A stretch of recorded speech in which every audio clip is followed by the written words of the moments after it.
a blessing. As those of you tuned in earlier, I was coming down Pacific on my bicycle, and I turned up on Presidio, and there was Austin. So I yelled out, and he was very surprised that someone was yelling him from the street. But we're just talking about what a blessing it is when you run into a friend in the city. And San Francisco is so small. That's like literally why I dress up when I'm going to the grocery store. I know I'm going to see someone. Yeah, it was great. It was actually a really wonderful moment. I'm thankful for it. So we're gonna talk to each other and ask questions and all. But if you have questions too, definitely put them into the chat or raise your hand and let us know. There's enough people on the screen that's kind of hard to make out the individuals. So you can unmute and then just let us know if you have a question. But Austin, I felt so sheepish giving Austin coffee this morning and thinking, what is he used to having? What kind of coffee is he used to having in Rome? But I was just trying to imagine what your life was like there. Like, what was St. Paul's like as a church, and what was it like to be the pastor of that congregation? Oh, that's a great question. So the congregation was the first non-Roman Catholic church built in the city walls of Rome, which is a pretty distinct thing because basically when the Savoy army came down and the Papal States kind of lost control of Rome in 1870s. We then were able to ask for permission to build within the walls. So a lot was riding on it. And so in terms of what the Episcopal Church would look like in this new country, and you can imagine at that time, the late 19th century, you've got a whole bunch of people who are making tons of money and seeing Europe as a travel destination.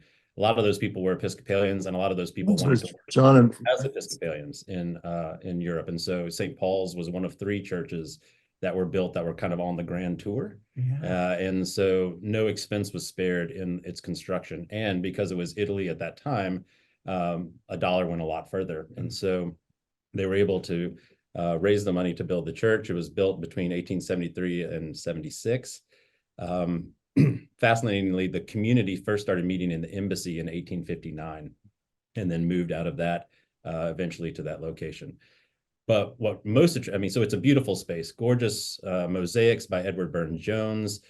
George Street was the architect. We spent all my years of restoring it piece by piece so that we've basically got everything inside and out redone. Including a new furnace, all those kinds of things. So that was a really important part of my life there is the care of that space and how it would be a meeting place for folks in Rome. The community, though, is the main reason why I chose to go there. Multilingual, multicultural, multinational. In the early years of St. Paul's, it would have been very American. And that's the way the Church of England churches in Rome are. There's an aspect in which they're chaplains to all the Brit expats who are in the countries of Europe. We didn't really want our church to be exactly that. And as we hit the 60s, the ways in which businesses were sending CEOs from the United States and going to Italy or France or Germany started to change. A lot more locals began to be in charge of companies. And so we started to see our membership become a lot more local as well, either disaffected Catholics, people who are unchurched, and our church started to expand as well to those who had come to Italy relatively newly at the time in the 90s. There was a whole host of people from South America who came. And so our Spanish-speaking ministry was part of that. My challenge in the 12 years, and the reason that it was such a joyful experience, is that we also had a refugee ministry that is pretty top-notch and meaningful. Day center that sees 175 to 225 guests every day from all over the world. One of the few day centers in town where people could be safely and get basic needs met, but also get help rebuilding their lives. So different programs for language, for computer, for job skills. We expanded that over the 12 years. But the challenge was to figure out how to get all of those different parts of our community, which ran from the worshiping community to the refugee center guests and staff, to the larger ecumenical community. How could we somehow work as a larger body? And in when it came to the ecumenical phase, it was really about partnership and trying to figure out what are the things that we could do together rather than complaining about the things that we couldn't because of theological differences. When it came to the refugee center, it was about making sure that everyone was oriented towards hospitality and care of our guests.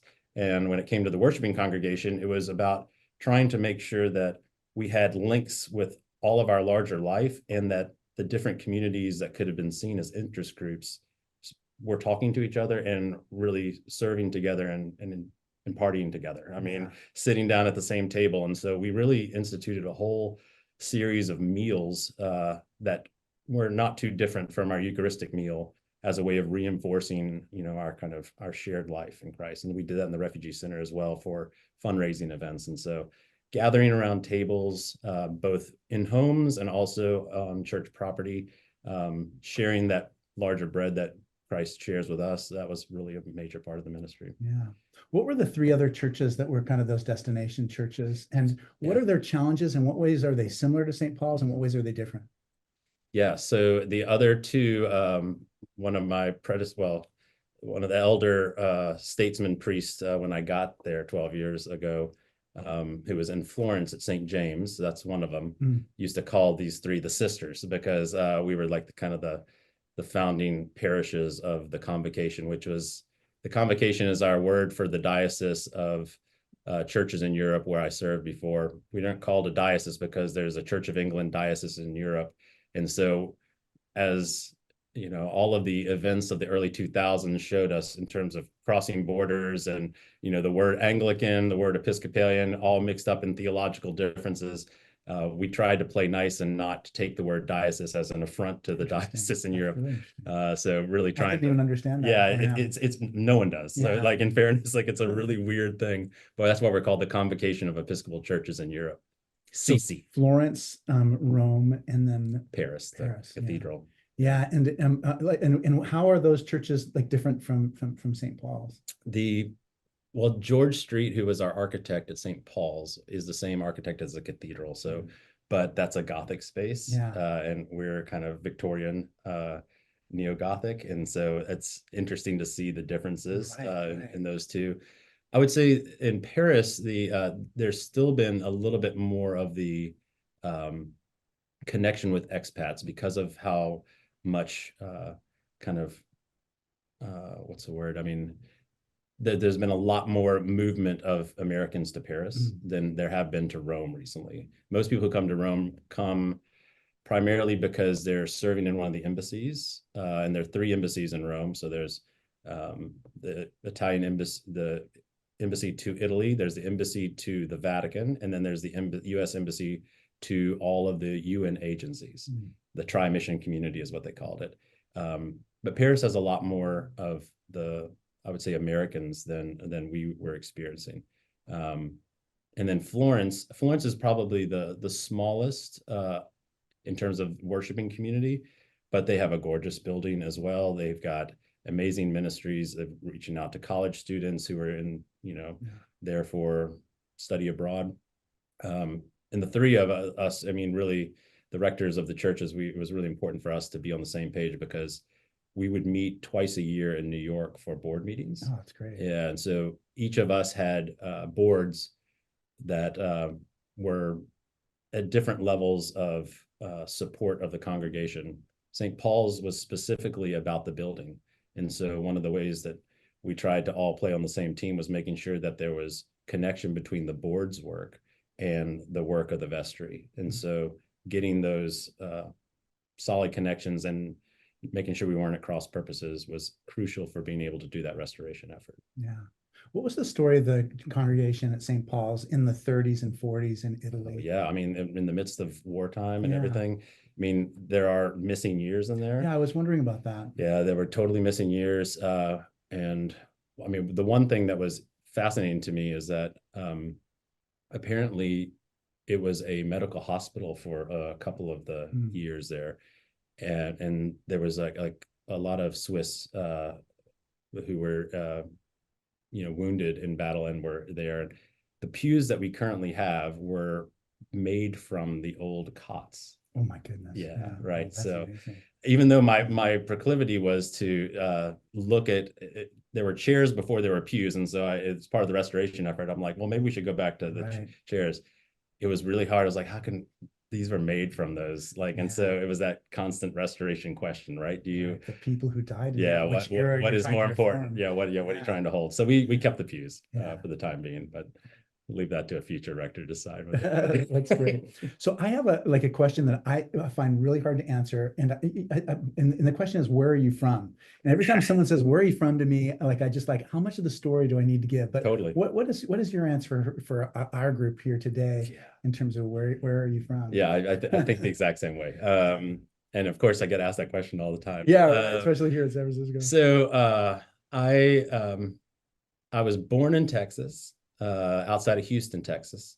And then not long after, my parents moved to Monroe, Louisiana. Let's go, Louise. And I was there through the end of third grade, and then moved to a small town in Texas called New Boston, which is, if you can imagine the outline of Texas and that top right hand corner, the northeast corner, that little county, that dry county, Bowie County right there, 30 minutes from the border of Arkansas and 30 minutes from the border of Oklahoma. That's where we lived, in a town of 12,000 people.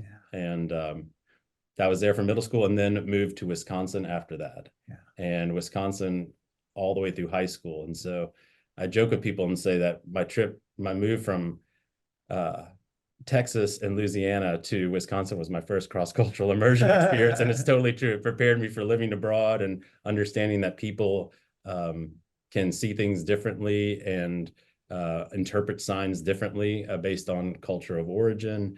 It was an awesome time. I loved being there for high school. And then my family, I went to Davidson College for college, and then my family moved to North Carolina not long after Christmas of my freshman year. Oh yeah. Okay. So they were there while you were And there. yeah, and so going home after that first Christmas was going back an hour and 45 minutes to Black Mountain, North Carolina. Oh, and my parents have been there ever since. And so that's kind of, I have a friend from Davidson who jokes with me. He's like, "Oh, well, Black Mountain's your spiritual home, right?" And I was like, "Yeah, well, kind of it is, like, I mean, like it feels, so I guess the way that, when we moved to Rome, my daughter Asia was 5 years old.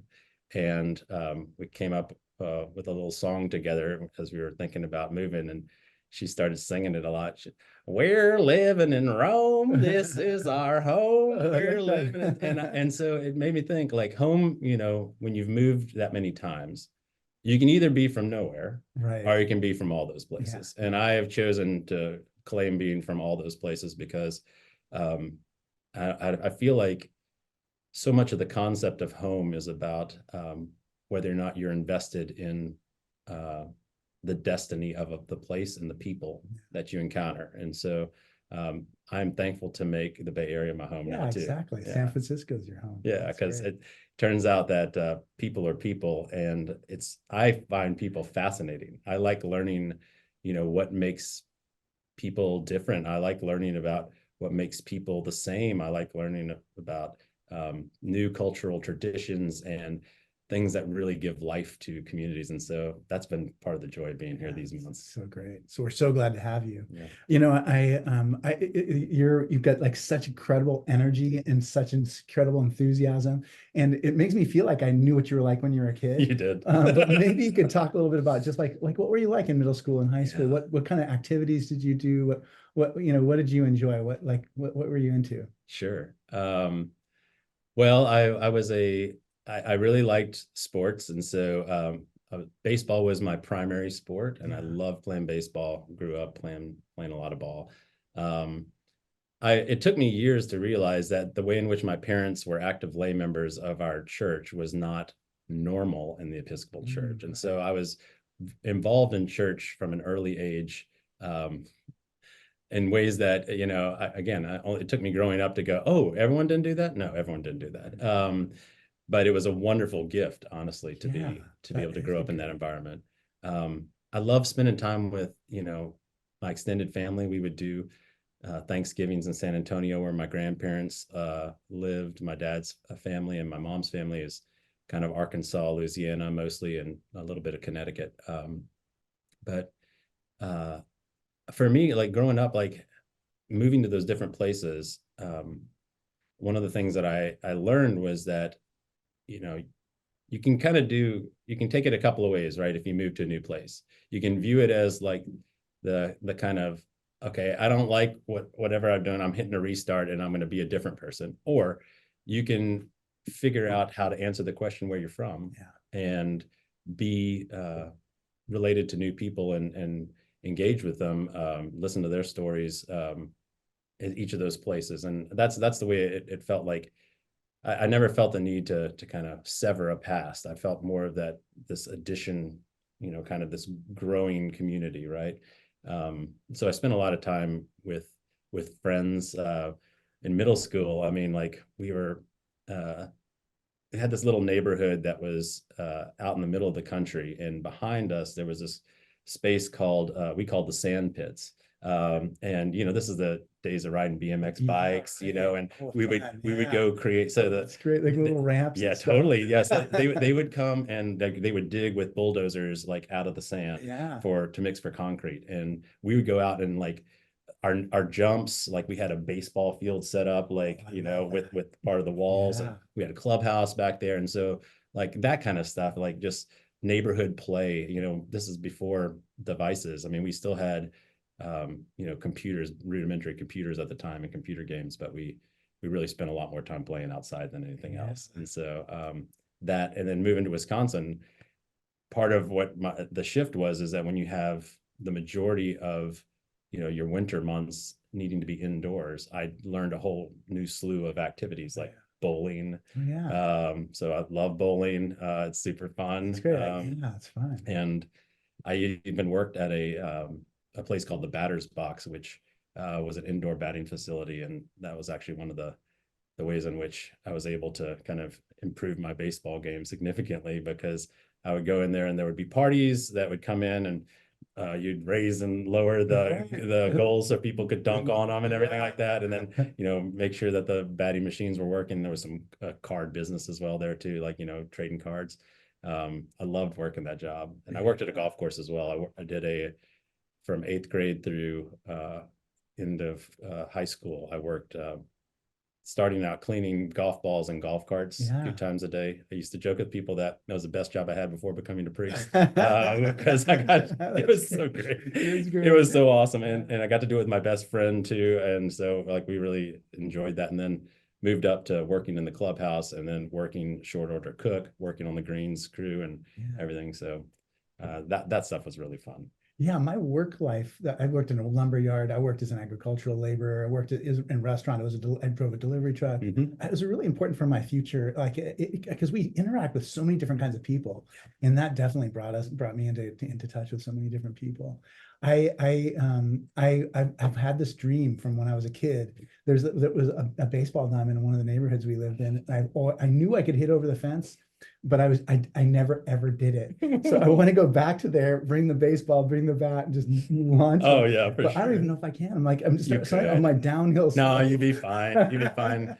Yeah, that was so. I hit for. I was good for average. I was really good for average actually. But I only hit 1 home run in my whole baseball career, and it turned out to be at a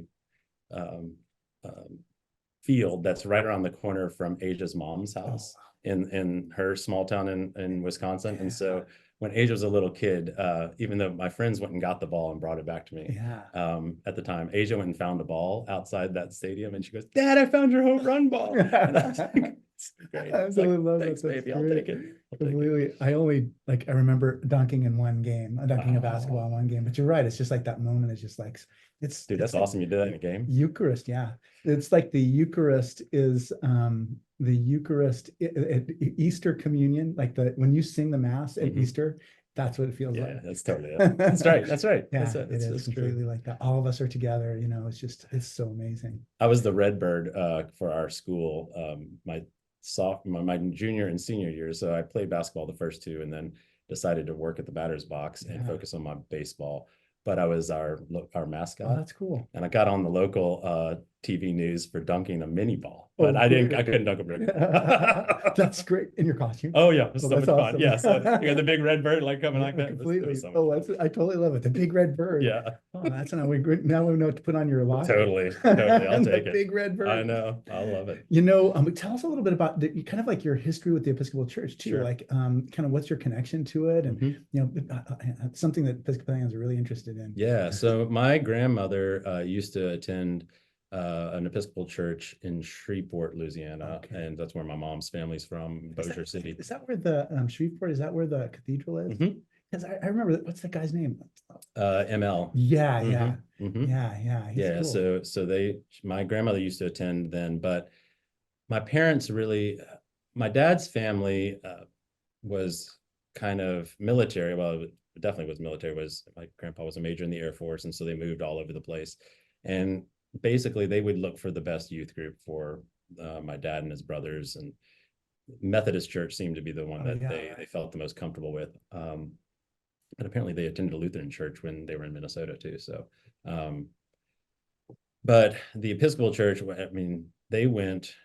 I was baptized in the Methodist Church in Monroe at First Methodist. And then my parents started going to St. Thomas Episcopal Church, which was a little further down the bayou. And they started going there because they had gone to Curcio as part of a preparation for Walk to Emmaus potential at the Methodist Church. And that experience changed their life so much and changed the ways in which it changed the way they approached everything, which I would say I was the beneficiary of their like religious zeal in the best sense of the word. And they kept trying to make the Methodist Church like the Episcopal Church already was. And they're like, why don't we just go to the Episcopal Church? And so they did. And so I've really kind of only known the Episcopal Church as my own church, but St. Thomas was a wonderful place to grow up. I mean, they took me to funerals of people, who we didn't know, but who, were being members of the church. And so, I got exposed to kind of life and death at an early age. The priest at the time ended up being the Bishop of Idaho, Harry Bainbridge, and he was a great, priest. Yeah, he's super famous. He is. And in fact, apparently he was here for Mark. Yeah, which is crazy. Yeah. If you name 10 bishops, he's going to be on that list. That's crazy to me. Yeah. So he was a wonderful mentor growing up, and kind of first communion and all that kind of stuff. One of my priests was my most influential priest became a bishop of it too in Rochester. Nice. Yeah, Bill Burrow. Oh, he was a great preacher. Yeah. So I think every week when I preach him, and it's because of listening to him week after week after week. Oh, that's cool. Yeah, we learn from these people. Big time.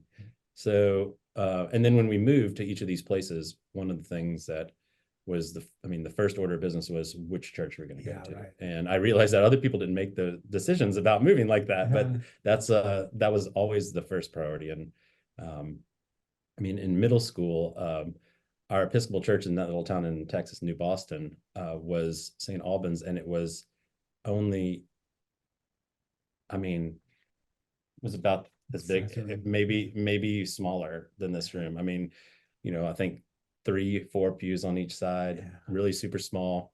But I was the only one under the age. I think my parents were probably in their early 40s at the time. So I was the only one under the age of them.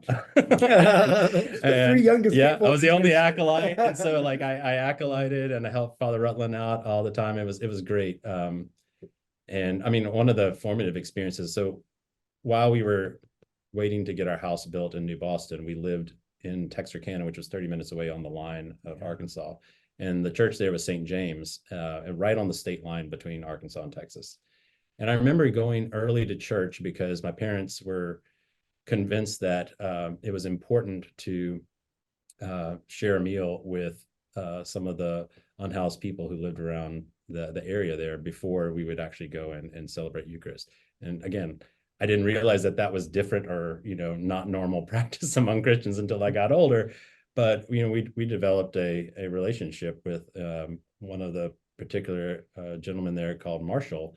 And I remember going to church and being so excited, like we would drive, in and, where's Marshall? Well, we didn't know. So we'd have to ask around sometimes, and, they referred to him as the little old wino, like, oh, he's over there. And so we would we'd break bread together and share a meal. And I remember one day we went looking for him, we couldn't find him, and in the paper it said homeless man found dead in a trash can. And I was like, oh, so to the rest of the world, this is random homeless man, and this is Marshall.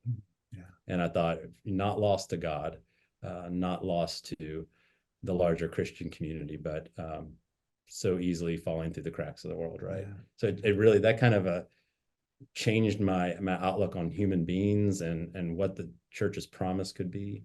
So when I moved to Wisconsin, one of the big shifts was how to take my parents' faith, which was robust and profound, and make sure that I was living in my own experience of it. And so I really started to grow into the Episcopal Church at St. Anne's in De Pere. That was, I mean, it was right by the high school, right by our house. In fact, the priest, Father Bill, encouraged my parents, who were going to build 40 minutes away on the other side of Green Bay. He's like, why don't you just, there's a lot right around the corner from my house right over here. Why don't you build over here? And they did, you know.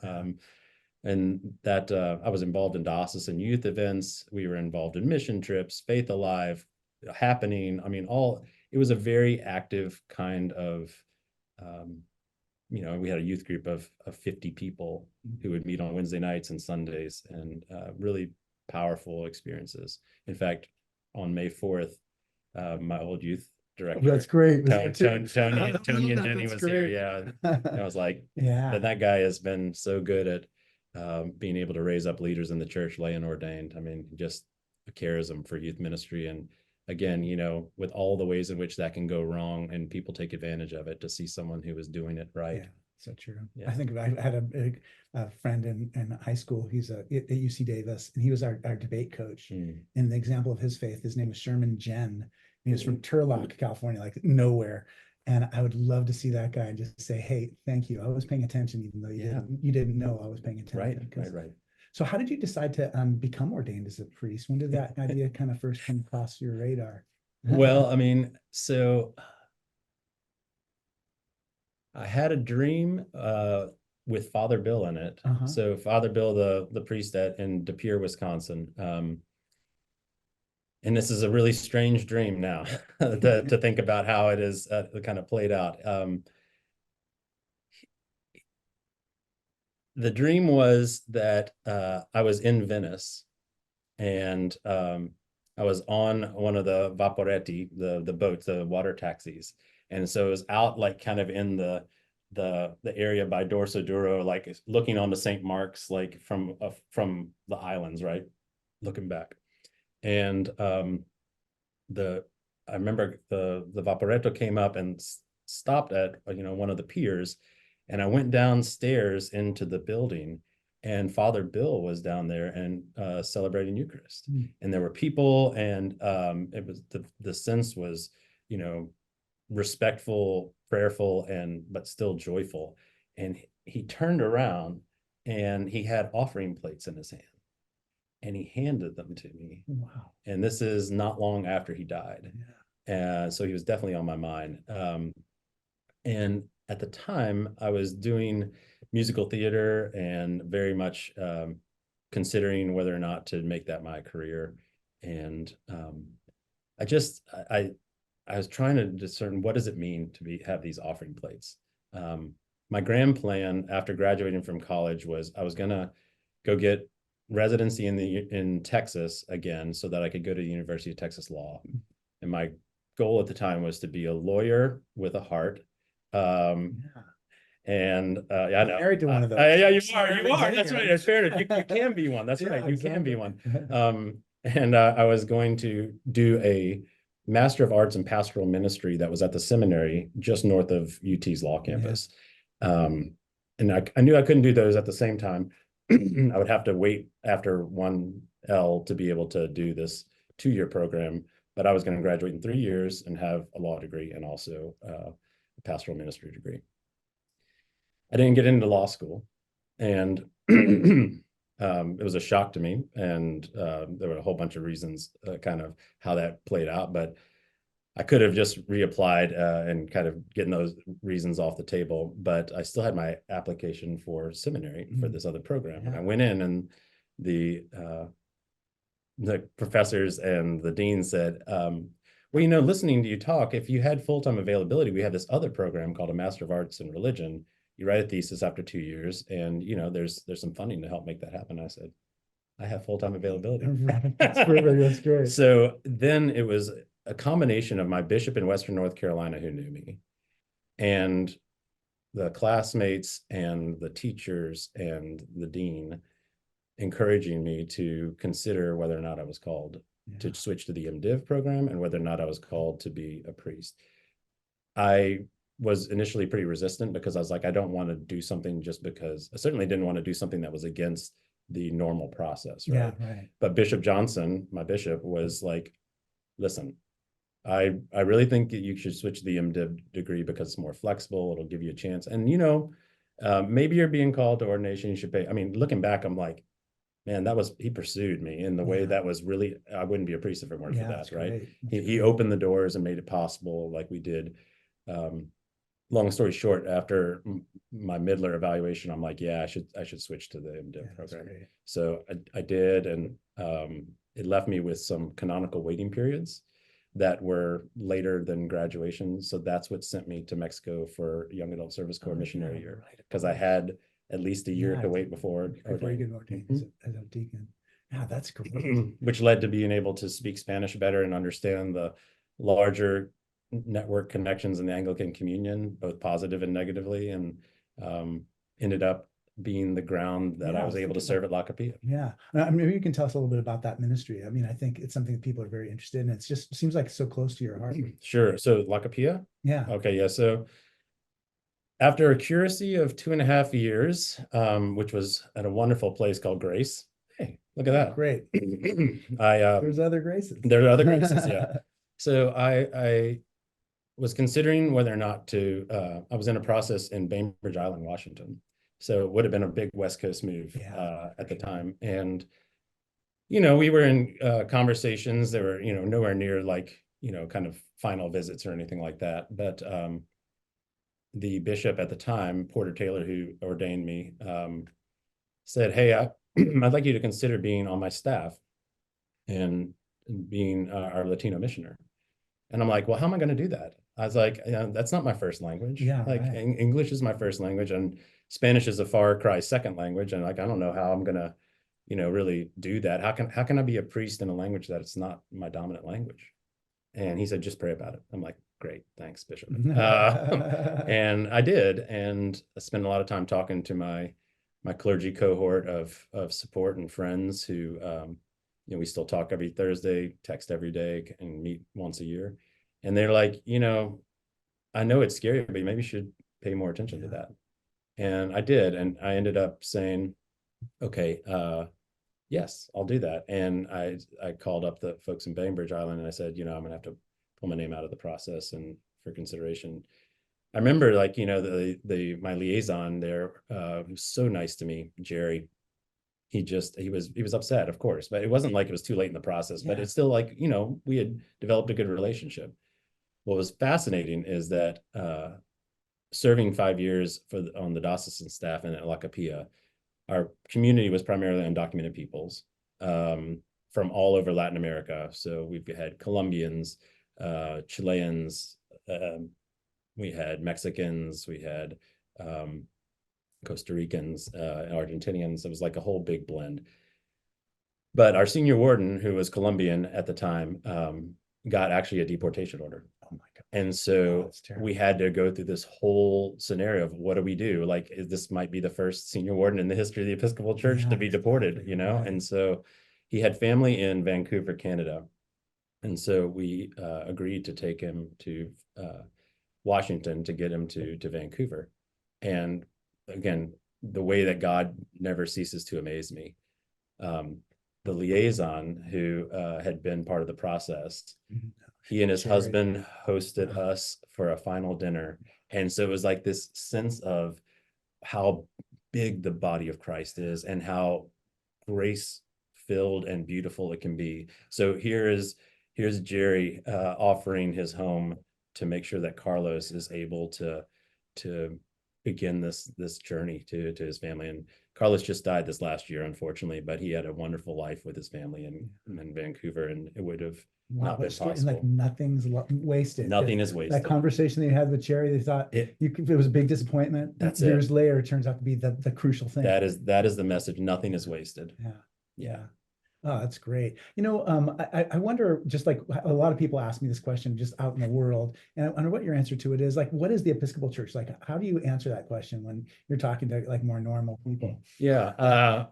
I mean, most normal people who don't know about the Episcopal Church generally don't know too much about church life in general. Or if they do, they know about, let's say, our more extreme ends of the body of Christ in terms of like the Roman Catholic Church or like the Pentecostal Church, like kind of more evangelical, non-denominational stuff. And so I tend to say that, we are a church that is kind of the gathering point for I think it's our charism in the body of Christ, is a place where all the different other parts of the Christian body can gather and talk to one another without judgment. We have liturgical inclinations like our Roman Catholic siblings, and we also have a sense in which the Word of God is alive and powerful, and Scripture is important, that our non-denominational and more Protestant friends experience.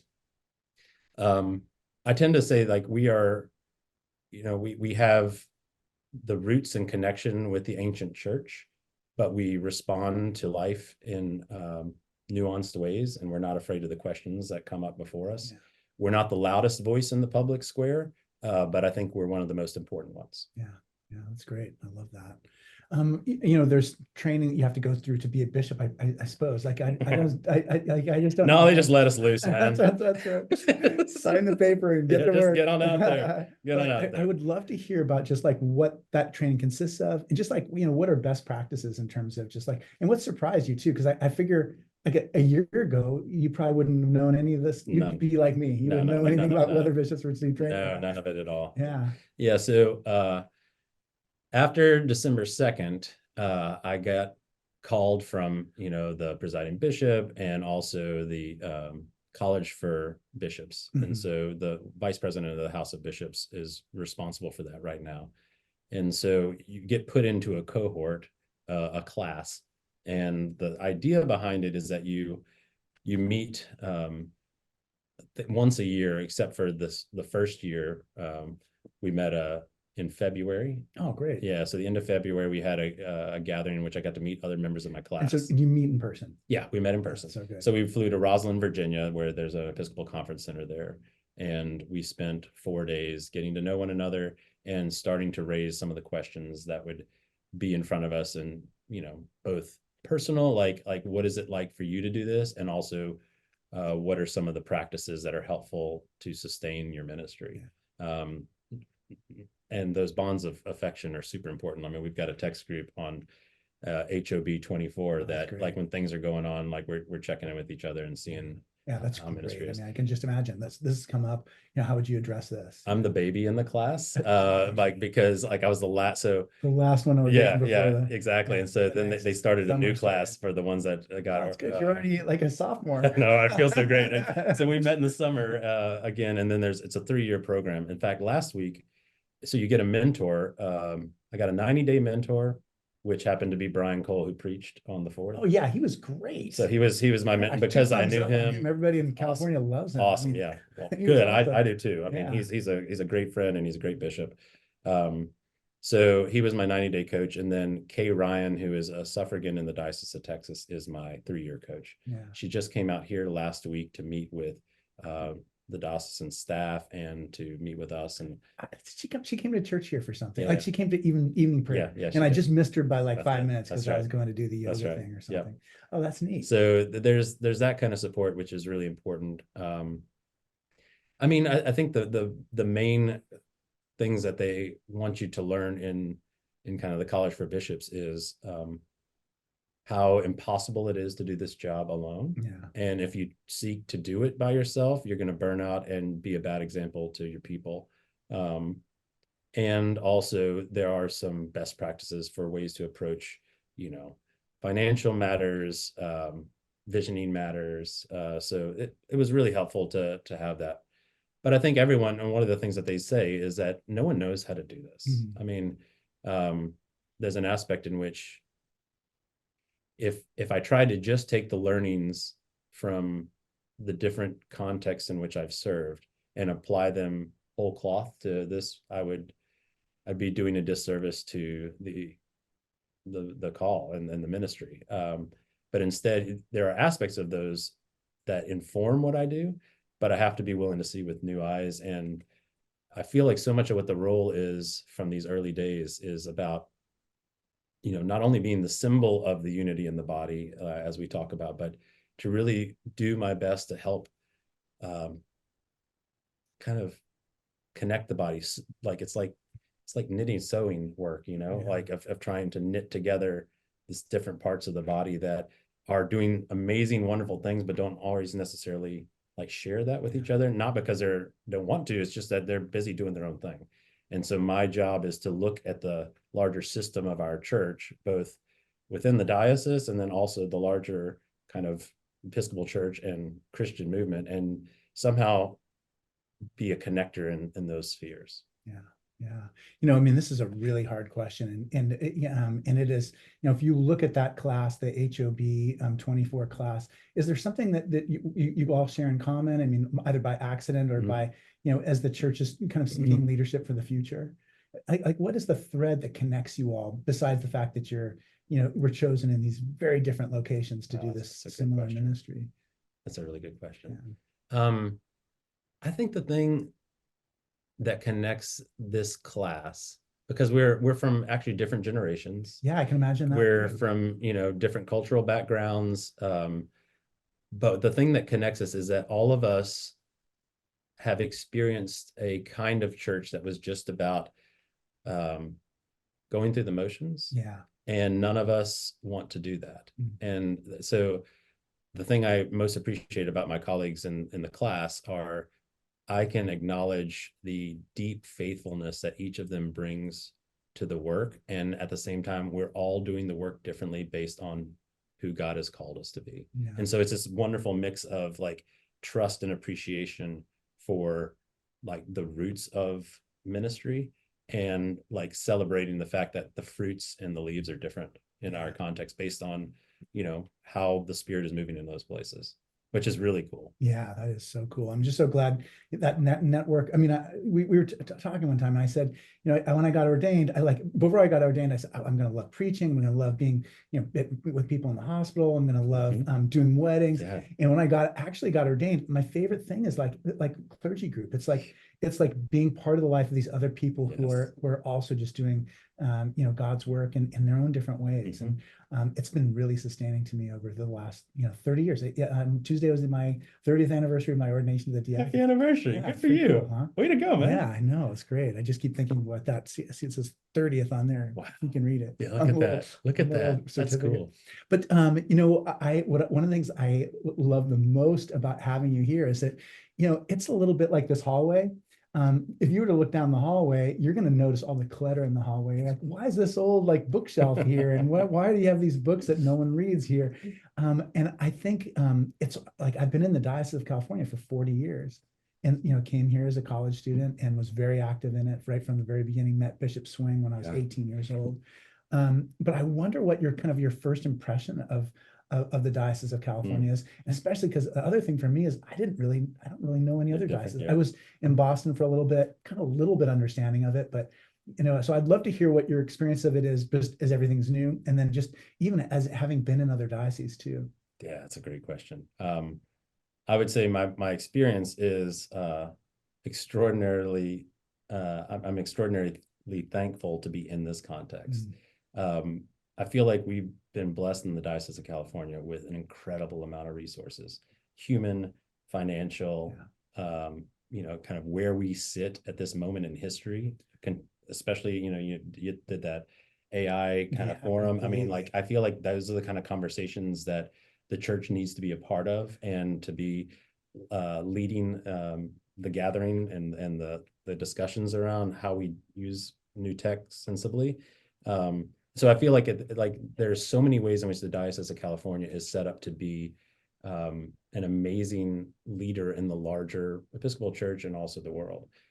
That being said, one of the challenges I think that I've faced is, again, from this point of view, like I said, of the connective point of view and the system view, like I see this incredible work that's being done, incredible ministry, but sometimes it feels like it's not coordinated to the level that it needs to be.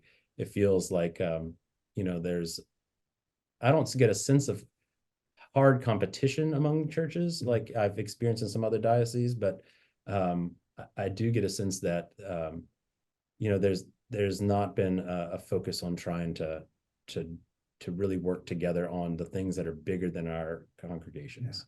Yeah. So it's been fascinating. I have loved, that's actually the best part of the job. And that's one of the things that all the other classmates say is like, gosh, if we could just do visitations all the time, because like, it's so great to show up and see people and hear what people are saying. That's great. The less savory parts, you know, there are all sorts of ways in which you have to kind of maintain the discipline and order of the body and make sure that, you know, people are safeguarded as well. Yeah. And so that's the less fun part of the job. But I feel like DioCal is, I mean, just an incredible place for ministry. And, you know, all the other dioceses that I've been a part of have been much larger geographically. Yeah. And so I feel very thankful to serve in a diocese in which, you know, I went to meet with the clergy of Marin last night, and it was an 18-minute drive. And I thought, this is awesome. I mean, like, I'm not spending. You saw the northernmost person in the diocese, and it took 18 minutes to get to the place where you met. Yeah, I was like, this is a huge blessing. Yeah, it is. Yeah, so not having to drive so much, because I know some of my classmates drive 5 hours one direction into their diocese. Completely. So yeah. You know, I wonder if people have questions on who are watching us. Let me just open up the chat to see if there is. Okay, it's telling me about new things. Y'all still there? Are we boring you, or are we doing all right? Okay, good. Awesome. Okay.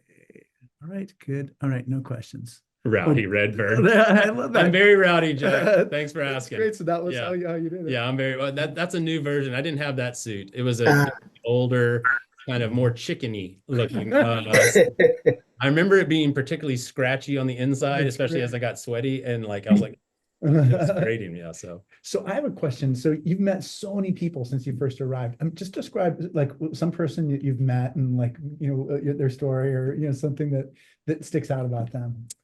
That's a great question. Who would I pick?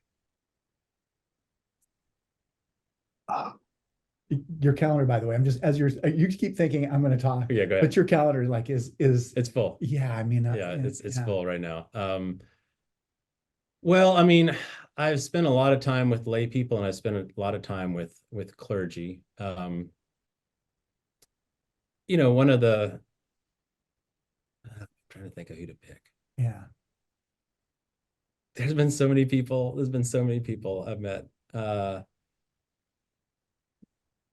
I mean, let's say last night. Okay, just to make it easy. Yeah, so, right. Within the last 24. So Christopher Martin. Oh my gosh, that guy's amazing. I hadn't met him before last night. I love that guy. 20 years a priest here. Yeah. And getting to sit down and talk with him last night, and thinking, like, here's someone who has served faithfully in this context. Here's someone who is doing incredible ministry, who still loves Jesus. Yeah. In the midst of ministry. Sometimes that doesn't always necessarily go hand in hand. You see some people kind of do a kind of ministry that's more presentational rather than kind of from the heart and connected. And to see someone who had embraced that larger journey that is a little scary at first. I mean, it's like yesterday, that's the heart of flesh instead of the heart of stone, right? Completely. So I've met a lot of people, both lay and ordained, like Christopher. And that's what gives me great hope. Well, let's just linger on Christopher. I mean, here's a Yale-educated theologian who, last time I saw him, I'm just like, hey, Christopher, what you reading these days? It's like, I'm systematically going through the dialogues, the Platonic dialogues. and always generating new adult education forms Yep. for writing books, like preparing, like thinking about just like how to revitalize the church. Like, how do you have like a national program that's going to like make people excited about Christianity? I mean, someone who's like so dedicated to feeding the life of the mind. And you're right, humble. Like, you'd never get a sense for how great he is, just, because he would never like say these things about himself. That's But right. That's yeah, right. I mean, there you go. I mean, and we have dozens and dozens of people like that in the diocese. Like, Yeah. people who've been through terrible tragedy and just like are a shining example of what to be like after your young child dies. Mhm.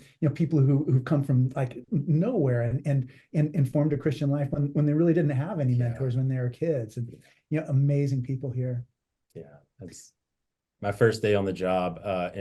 My first day in person, I went down to St. John's in the Mission, and just incredible ministries, and meeting with Kevin and Sarah. Oh yeah, Was my just gosh, was that was an they're amazing amazing gift. too. You're Yeah. totally right. I mean, you just think of the programs they have for homeless people there, and what they do to minister to people who are just completely forgotten by society. I mean, another thing DioCal has that other dioceses do not in the same way are our institutions, right? Yeah. So, I mean, Episcopal Impact Fund, Episcopal Community Services, I mean, like, these are amazing gifts and resources for our larger night call. ministry, sojourners So chaplaincy, So good. so many olive house. I mean, there's Mhm. so many things. Yeah, I mean, it's there's a lot to be excited about here for Yeah. sure. I think the story of Grace Cathedral is Right, Dan. the last part of the pandemic, or in the last part before the pandemic. Like, we had this huge program to like update the technology of the cathedral, installed the last of the video cameras in December of Good 2019. decision. Yeah, I know. We turned out to be really lucky. And then March, we were ready to go online. And coming out of the pandemic, I mean, there was the sense of just having some things online, some things in person. I wonder if you can just talk about just where you see things going in terms of technology and especially online technologies like the one that we're on right now. Yeah, I mean, I think everyone learned in the midst of the pandemic a couple of things, because Italy, I mean, I still remember we were in the States for a meeting and had to get back to Italy. And I felt like we were on the last plane back because everything shut down after that. Yeah. That was in late February, early March. But one other thing everyone learned in the pandemic was what we really believe in. I think if you really ask yourself those questions, right? And we learned how creative we could be to try to do church in new ways. And I love the Episcopal Church. Like, again, I mean, I could tell you all the reasons I love the Episcopal Church, but Episcopalians are not always the best at being willing to try something new. Yeah. We're really good at serving tradition, which is great, because it turns out you need that. But I think all of us figured out that we were willing to do some of the things that were a little scarier to do before to make sure that people were being fed. So now that we're at a different stage of life of, with the pandemic, and also our own sense of how to integrate that creativity with the tradition that we've inherited, I see tech as being able to extend our reach to people who would not have known what we were doing. And so we're able to offer content in a much wider forum. But ultimately, we still have to be about the incarnate community and gathering together, because there are ways in which even the gift of tech can keep us separated from one another. We can get into our echo chambers about issues. We can, not have to deal with the real flesh and blood of someone sitting next to you, right? And it turns out so much of our faith is about like really understanding the gift and the challenge of being a human being, and a human being in community. So I feel like we'll always have a place for in-person and need to do it. But now we're able to the content that we're generating together and share that more widely. So to encourage, I think, people to say, I never heard about that Episcopal Church before, but this is a safe way in which I can find out more. And I like the way they think about things. I like the way that they ask questions. They seem like they're really like real human beings. Yeah. that's the kind of church I want to be a part of. Yeah, I mean that's the difference. I mean, I was the last person to realize this. I was so ignorant, but I mean, I don't think you're the at last some person. point, someone said to me, "You know what? People can go and look at the church online before they ever show up in person." And if you're like worried about feeling awkward or worried about like, is this the right thing for me? There's a way to test it out in a way that we just right. didn't know that That's right. before. And Malcolm, yeah, David has his hand raised and okay, Valerie great. has a Oh, question in the perfect. chat. David, do you want to ask your question? Hi, Malcolm. Hi, Bishop. Hi My there. husband Lynn wants to ask a question. Oh, perfect. Okay. Lynn. Yes, thank you. And greetings from all the way in South Florida. Let's go. Mute yours. My question is, I know you're from Rome, but surely none of the churches are as beautiful as Grace Cathedral. Isn't that That's correct? right. Totally Lynn's true. right. Totally true. They are different and complementary beauties, is what I would say.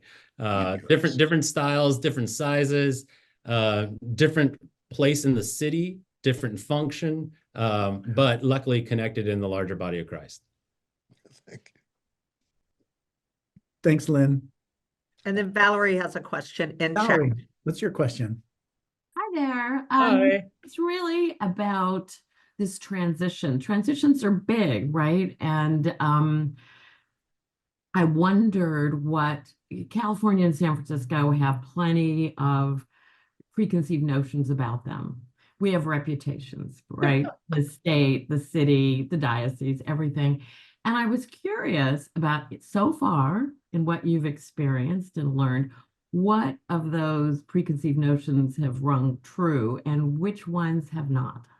Hmm. You and Malia. I've experienced a kind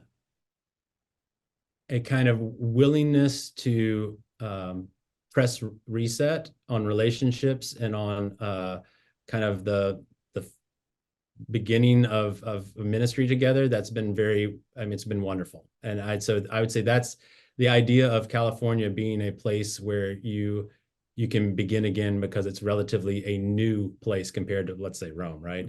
Yeah. Rome, the line is, we've never done it that way. The reason we don't do it that way is because 600 years ago, this person did this, and we still remember it, and we'll always remember it. Where California feels like, you want to start something new, you do it, you go after it. And so I feel like I've experienced that for sure. I think one of the challenges that is different from the context in which I've served before is the kind of secular libertarian kind of push and drive here, like the hyper individualism. I think that's a tough nut to crack, because while I am all for like lifting up and celebrating like the unique gifts of our diversity and like making sure that everyone has a place at the table, there's a way in which we can get so hyper individualized that we can't live in community. And so I'm trying to figure out how in this role I can encourage the body to be gentle with people who are coming from that ethos, and at the same time like kind of push back gently against that way of being, because ultimately, I mean, part of the loneliness that people experience in this country and the larger world, I feel like that's what the church exists to help combat. So I'd like to, those are two of the areas. Yeah, I like that. That's a great question. We have time for another question if anybody has anything for us. All right. Dr. Toye. Moses, yeah. Yes. Good morning or good afternoon. How are you? Hello. Good. It's good to see you, Toye. Thanks so much Yes. for tuning in. Yes. Well, I just want to express my sincere greetings to you, our new bishop. You are my fourth bishop. I've been to Great Cathedral since 1974, and I really like it very much. If you don't mind, can you share your vision in terms of diversity? What's your vision for that? Yeah, so I know it has to be quick, but I can still do that. My expectation is that the body of Christ is a wonderful and diverse mosaic made up of all of us, including the parts of creation that don't have voice other than through us human beings. And so my expectation is that as we seek to pursue that in our worship and in our congregational life, God blesses that and helps us navigate the inherent challenges in it. I actually think that God helps us to work through some of the most difficult things and the broken areas in our relationships by being a part of the worshiping community and the acting and serving community that comes out of church. So my goal for Grace would be a regional and national and international leader in how to do multilingual, multicultural ministry well. And I think we've got a good start on that because of the way in which we exist in the city. But I think that there's more work that we can do on that, and I'm excited about doing it. Thanks so much, Toya. That's a great question. And Thank you very much. We're looking forward. Looking forward. Thank you, sir. Thank you. It's so good to see you all, and we're so grateful for Bishop Rios in joining us today. And what I think we're all going to remember little parts of this conversation as we go forward. And what a great start, and what a wonderful new day for our diocese too. So we're very grateful for you, Austin. Thank you. And we're going to look forward to running into you many more times. I'm looking forward to the same. All right, take care, everybody. Have a great day, everyone.